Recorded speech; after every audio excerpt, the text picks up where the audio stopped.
not about knowing what's going to happen tomorrow. It's about being able to respond to it and having that agility. Don't conduct your analysis in isolation because data is so incredibly powerful. Not defending just the tribe, but defending the organization. Those creative people that you really want to keep empowered, keep excited, keep motivated, keep thinking. A good experience pays dividends down the line. Stereotypes tend to break down in proximity. Welcome to We're Only Human, a podcast about human resources, business, technology, and the workplace. My name is Ben Eubanks, your host, and I'm so glad you're here. Hey everyone, it's Ben Eubanks, host of We're Only Human. I am so glad that you're here with us, and I'm excited today to have a conversation with Alicia Jones. We're going to dive into what it takes to be a great HR business partner, some of the things that are facing HR's challenges today, and we're going to get her insights as someone who's been around the block, we'll say, who has some great experiences to draw on and hear her perspective on what we can do to make the coming year an even better one for all of us who are trying to do the good work of HR every day. So Alicia, welcome. Glad you're here. Yeah, thanks so much for having me. I'm excited to have this conversation. It's going to be a blast. I'm telling you, I've got my hands all warmed up, going to take some notes, going to get some good takeaways, and hopefully the audience is revved up for that same thing. But before we get into some of the good stuff, could you take a minute and just tell us a little about who you are, what you like to do? Yeah, absolutely. So as you said, my name is Alicia Jones. I am a senior HR business partner for a global portfolio medical company. I have, in my career, had the privilege to be part of the entire life cycle of a company, from a greenfield startup through acquisitions, divestitures, and even site and business closures. This experience that I've been able to gain has been from a variety of industries and roles, including leadership roles in both HR and operations. So I really enjoy that space that connects those two things. That's a ton of fun. Do you think that you've had this range of experiences yourself, but do you think that certain personalities or skill sets in HR are better suited to some of the different phases a company could be in? Like the startup is a very different one from a company that's well established and has a bunch of things in place, for example. Absolutely. And I think something that has always been important to me in all of these different experiences, but just all of the amazing HR people that I've been able to work with across my career, I think it's important to define what HR means for the organization and specifically that role, the role of an HR business partner. Why? Because context matters. To be successful in this type of role, you really have to understand the role within the context of that business environment. And so part of that context is naturally going to be the life cycle that the business is in. And the tools and applications of those tools, or even creative ways to problem solve, may look different across those different points in the organization's life cycle. Very interesting. Okay, yeah, that makes sense to me. I'm thinking about one of my good friends focused on manager enablement and development. And she said one of the problems we have with that is we are not always good as business leaders, as HR teams, at telling managers what good looks like in our business specifically, not just generally, but in our business. Yeah. That same thing applies there. It feels like on the HR side. I've never thought about that parallel, but it probably is a good example too of we need to define what good HR looks like here, whether it's fast paced and, hey, we're willing to be a little bit risky because we've got to just hit this thing, go, or no, the most important thing for us is X and we've got to build everything around that. And that's the linchpin in our strategy from an HR perspective. And defining that before you march out and potentially end up on an island you don't want to end up on, wrong direction, all that good stuff. Yeah, exactly. And whenever I have these conversations about, what do I do, right? There's a lot of misunderstandings about what HR does, and it's quite a very broad scope. And there's lots of definitions out there. One of my favorite centers around the function of our role, which is about predicting, diagnosing, and prescribing actions to improve business performance. Many of the definitions somehow connect the idea between the integration of that business strategy and the people processes. And that's really only going to be successful if you actually understand that business strategy. So you talked about what's the skill set. I think the skill set is being a business leader first. You have to understand the business and that environment in order to understand how to make that bridge and that connection into the people practices and people management that's required at that point in time to deliver those strategic objectives of that business. So if you're talking, well, you are talking to all of our friends out there in the HR space right now, what do you think, in your opinion, is one of the biggest challenges that's really facing those teams today? The HR leaders, practitioners, people who are in your seat, who are in my seats, trying to do this stuff every day. What do you think are the challenges that are facing them? Yeah, I think this is a really interesting question because as any good HR practitioner, I'm going to say, well, it depends, right? It depends on where you're at in that business. What are you working on? Is it, you hear a lot about the state of the talent out there and what that dynamic is like and the changes that are happening. You may see the evolving of the L&D strategies and learning and how you move that along. There's so many different elements that we deal with. For me to synthesize that into one statement, I think it really comes down to bringing people along with you while keeping up with the pace of that change.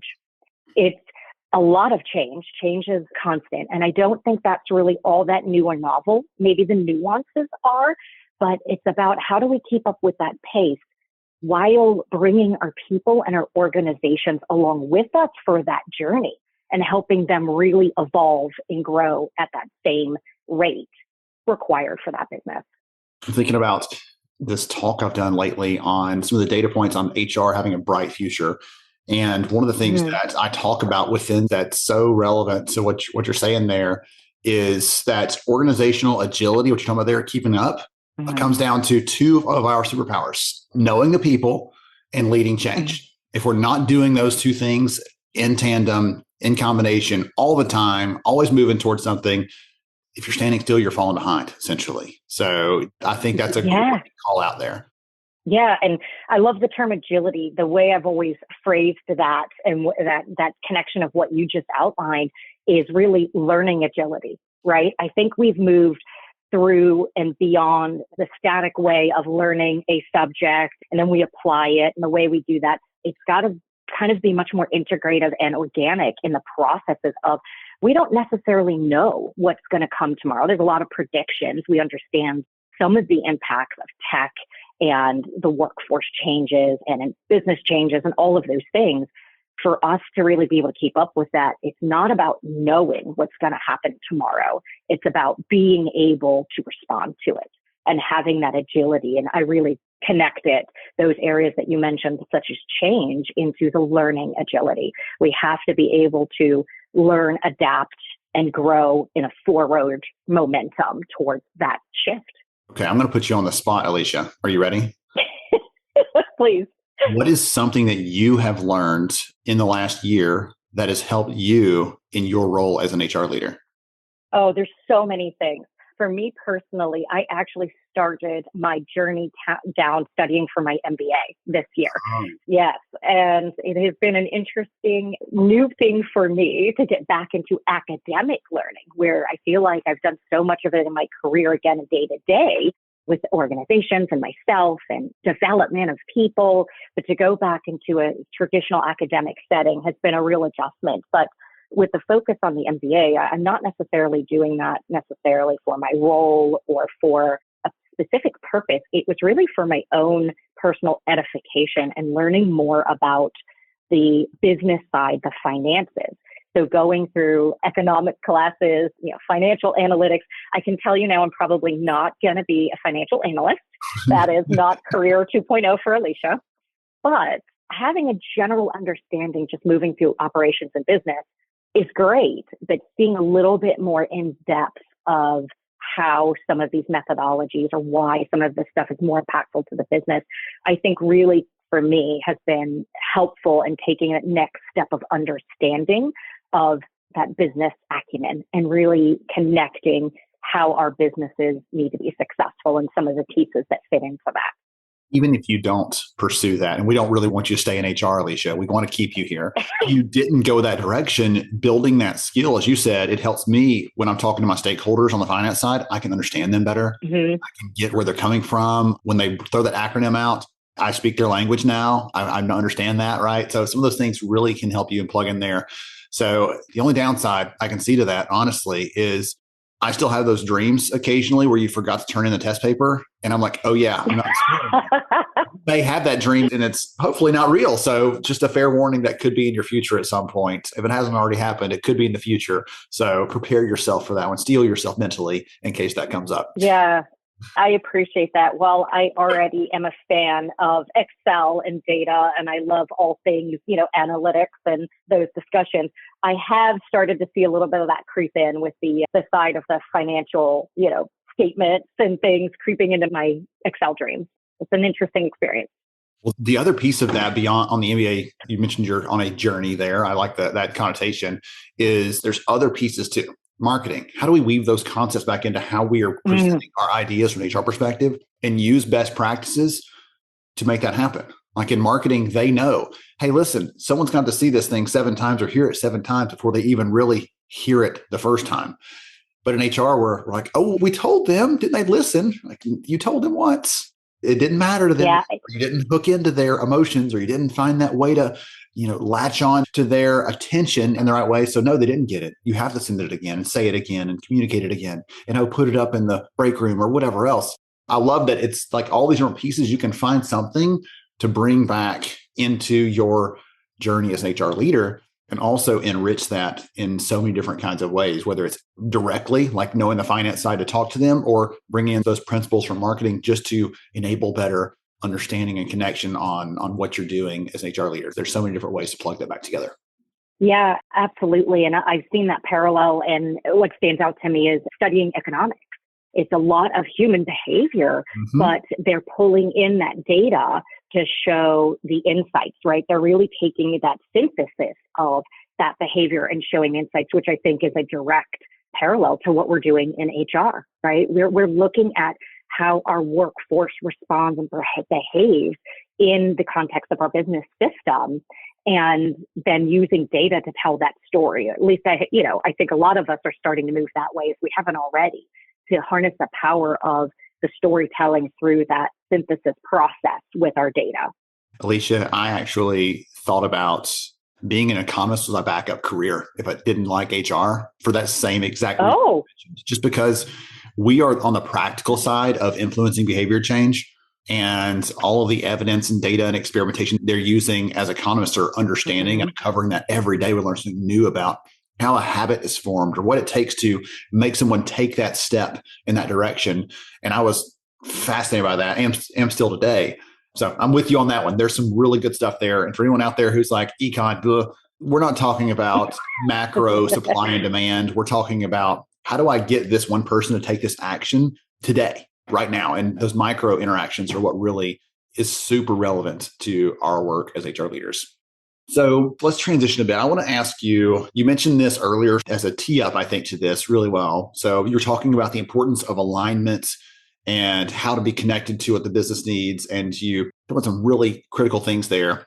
For anyone out there who is in an HR business partner role like you're in currently, what advice would you give them to make sure they're truly aligned to the team, the leader, the function, whatever group they're supporting? How do they make sure that the work they're doing isn't at cross purposes, isn't disconnected, but is truly every step they're taking is in lockstep with their partners on the business side they're supposed to be supporting? Yeah, I think for me, there's 2 kind of core things in there, but the way to be an exceptional business partner for me has always been to understand the business. The better I understand their needs and the business and what's happening, the better I can contribute to driving performance through these people mechanisms. And so while we just talked about the economics and marketing and some of these other areas, I don't think we have to be experts in those areas. We don't have to be at their level of operational knowledge or financial knowledge, but understanding the different dynamics that affect the team will help us better design our connection into that business strategy. And what do I mean by that? So things like basic stuff. How do you make money? Do you understand how your business is actually providing value out in the market and making revenue and how that is impacting, again, if you're in manufacturing, right? How you're doing that with operational efficiency, things like that. Do you understand the strategic goals? And then specifically, the people impact in those strategic goals and so forth. And then, of course, I think it's really important that we understand business risk. What are the risks to the business, even if they're not specifically talent or people related, which I would imagine there's probably some in there, of course, that's going to be directly related. But even some of those indirect risks, that can help you think more long term for planning interventions, programs, whatever it is, and kind of thinking a little bit further down the horizon. Where is the business aiming for? What are the risks that could change that? That way you do have that agility that we talked about earlier, and you can pivot or think differently should the business conditions require that. So being able to kind of do those things and just understand the basic mechanics of your business environment, I think are really critical and key. And second for me is the concept of systems thinking, which I'm a very big fan of. And if you get me talking about that, I could talk about that probably for a whole episode. But it's the idea that we, as HR and business professionals, understand how the parts fit together and influence each other. I think that's a really key area of superpower for HR, is that we often are adjacent to the teams and kind of can have a step back view of the dynamics and what's happening. And being able to do that and have a holistic way of thinking about all of the parts and probably some pretty complex systems helps us invite innovation and be better business partners. And let's not put too fine a point on it. What's probably more complex than people, right? Mm-hmm. And if we can really understand that and how it's all going to fit together and influence, we can really drive some key business performance that way using our amazing talent that we have. I'm thinking about that through the lens of this exercise I used to do. You would appreciate it so much. When I was working with a group of HR leaders on trying to get them into strategic thinking as a first step for those that are new to that role, maybe a new leader, for example, and going from a doer, right, to a leader of other doers. And one of the things I would do is I had a pair of dice, the little wooden ones that I had taken and written on each of them. So one of them had a bunch of different business problems, like customer satisfaction issues or quality issues, things like that. The other one had HR things we could do, benefits, training, hiring. And so I'd roll those both, and they would have to quickly on the spot talk about how the training would connect back to this quality issue, how we could use that to solve the problem, or how we could use compensation as an incentive to drive this customer satisfaction challenge we were facing. And it was meant to just start quickly seeing those connections and where those might exist. There's not always an easy one, but more often than not, if you're listening and you've got your radar up, like you're saying, you know the language they're using, you know where the revenue comes from, you know the margins, business unit you're in, like all those sorts of things make you aware of where those opportunities might exist. But if you don't spend the time to do that, you stay in your bubble, your little HR bubble, you talk only HR speak, and you miss the chance to really bring the most value there. Yeah, you may take, process actions and answer questions and things like that, but you'll never really be that true partner that you're talking about here. That's my argument, at least anyway. Yeah, I'm smiling and laughing here because I think back to in my early career, I kind of learned this lesson a little bit the hard way, which was I had all these big ideas and, we can do these amazing programs or HR things and let's do this and drive it. And I hadn't considered the maturity of the organization and the desire to even absorb something like that. Because again, if you're speaking HR language versus their language, sometimes there can be a disconnect in the value that those items bring. I really like your dice game there because it's connecting the two. First, what problem are we trying to solve? What is it that the business is trying to either accomplish or change or whatever that is? And then how can we show, hey, all of these different people dynamics, people management, people, right, whether it's talent acquisition, skill building, whatever, this can directly apply to that problem and how we can drive value there for the business performance. And I didn't quite have that early in my career when I was very tenacious and I was very driven and I had all these big ideas. And it was very hard to kind of hit that wall of the business of like, well, why do this stuff? So I think we get a much easier pathway when we start with the business side first and then bring in the people elements to say, this is how we can achieve that through people. Now my turn to smile big. I've done that wrong, by the way, too. I think all of us maybe, that are a little bit. Maybe we've all learned that way. We learned that lesson the hard way. And if you haven't learned that lesson yet, you probably will. Because what I'm finding is I can tell you not to do something, but until you do it yourself and feel that pain, like, oh, yeah, they were right. It's hard to talk someone out of that. Yeah. But I remember trying to pitch and get investment for a performance management tool to help us. And the primary benefit I said was like making my job easier. And that's not an answer for any, this does not care. You can't even not laugh at I was like, they were like, and? Yes, like, is that all? So yes, I learned my lesson early on, position the business, position the benefit for the people, like all those things, really critical in that. One of the ways I've been talking about what you just shared, by the way, in a way that I'm trying to find a good catchy way to say what you were saying there about how to get them interested and get aligned on that is we're always like pushing to get the things on the HR agenda on the business agenda. And the way I've talked about it lately is we'll never get our leadership invested until we get them interested. And the way you get them interested is going through, and someone listening out there right now, listen to what Alicia is saying, how she's talking about positioning this, how she's talking about aligning here, knowing what matters to them. It's not pushing at them, it's pulling them along and being a good steward of the resources in HR, being a good steward of the people, connecting them in where the problems exist. I'm just saying, hey, if you want it, I've got an idea over here, take it or leave it. But I'm seeing some things that there could be an opportunity to reduce this issue here or to improve that result there. And it's using the people you already have on staff. And usually when you show up with that kind of idea, people are generally interested in hearing what you have to say if you approach it that way. If it's, hey, listen, you're doing that wrong. I want to let you know, because you probably didn't know that you're doing it wrong. And I want to step in and tell you how to do it right. That's not going to be received well. We need to back that off just a little bit. So again, not that I ever did that exactly like that, but might have learned that lesson again early in my career on how to approach those sorts of things. So we've talked around some of these things. I don't know that you've answered this one specifically for me yet, because you've given some good inputs here.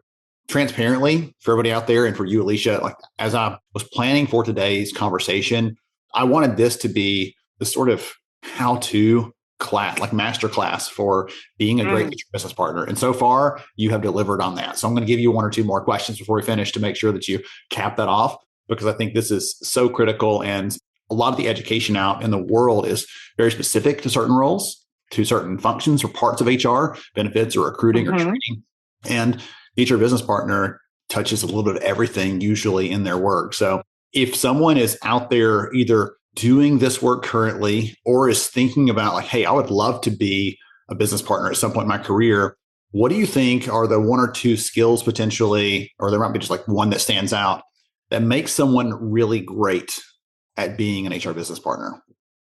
That's a tough question, because I think there's so many, right? What are the top I think one of the top long lists that I have. I think one that stands out immediately on my mind is integrity, right? In this role and being this relationship with the business leaders, but also your workforce, right? And the population that you're dealing with every day. It's a really critical role that you are that bridge between them. And you are often in a role of trust, and you must lead by example.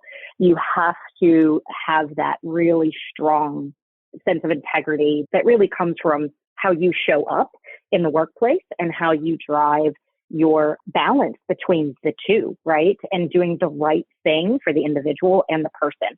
And that's not always easy, to be that bridge, to balance that between employee advocacy and the business needs. And I think a lot of that comes from the place of integrity. And I think that's a very large one. You can interpret that many ways, right? Being authentic, having courage, having resiliency, I think would be another big one in our line of work. I've always said I get to do the most wonderful, amazing things with people, helping them develop and grow and take on challenges.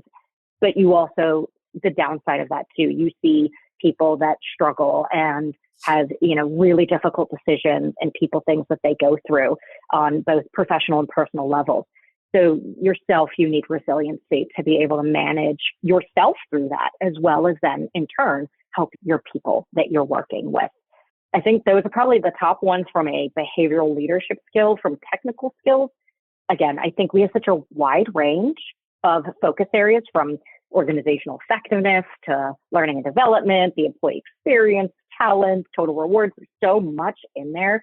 But I think the technical side, I am very driven by the concept of being able to pull insights from data.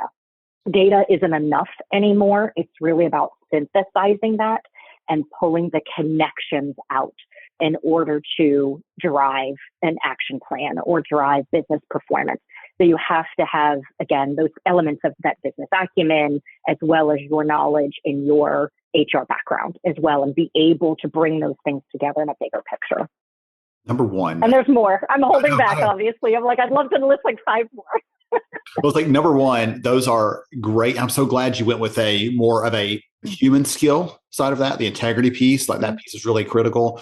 But then going over to the technical side and saying, if you want to be able to do something more specific to your job, here's a good one.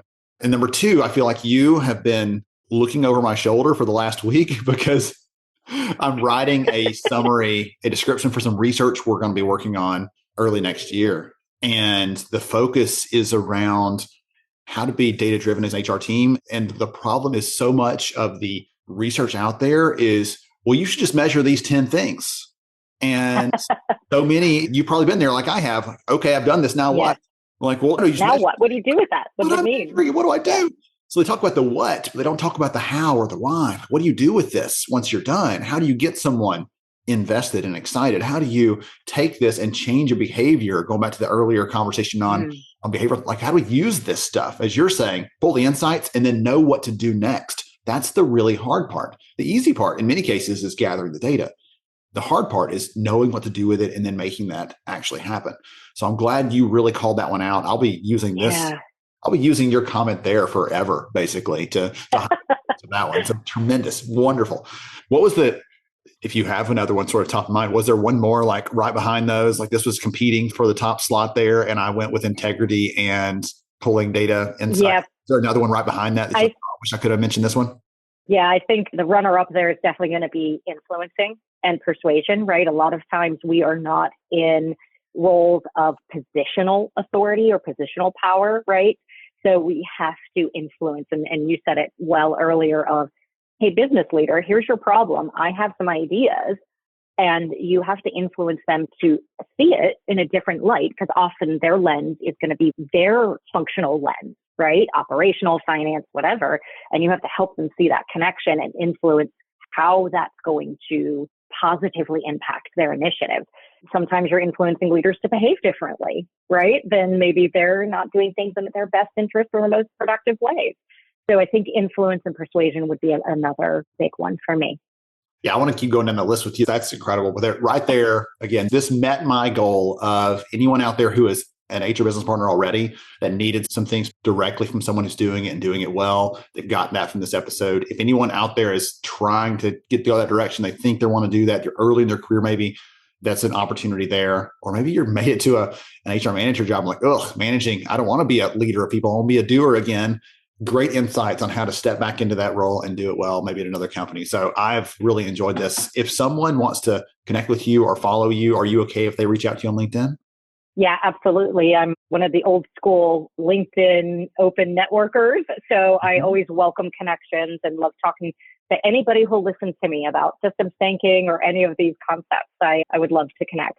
Perfect. I'll make sure and get that link into the show notes, and everyone out there can reach out there and let you know that they heard about you on the podcast here. So thank you so much again for joining me. You're a tremendous, incredible conversation, and wish we had another hour to go deeper. Like this is, I'll have to come back again at some point and do a round 2, a 201 class, maybe your 301 class on how to be a business partner that has an impact. Thank you, Alicia. You're welcome. Thanks so much for having me. To everybody else out there, hope you got your good notes like I did from today's conversation. Some great ideas and insights on how to do this. Think about your integrity. Think about how to get insights from the data that are out there. And we'll catch you again next time on We're Only Human. Thank you so much for joining me on the show today. I'm honored to have you as a listener. If you enjoyed this episode, please take 10 seconds to rate it at iTunes, Stitcher, or wherever you listen to your podcast. Also, if you know a friend that could benefit from today's conversation, please pass it their way. After all, a rising tide lifts all ships. To see show notes, sponsor information, and our full show archives, visit onlyhumanshow.com.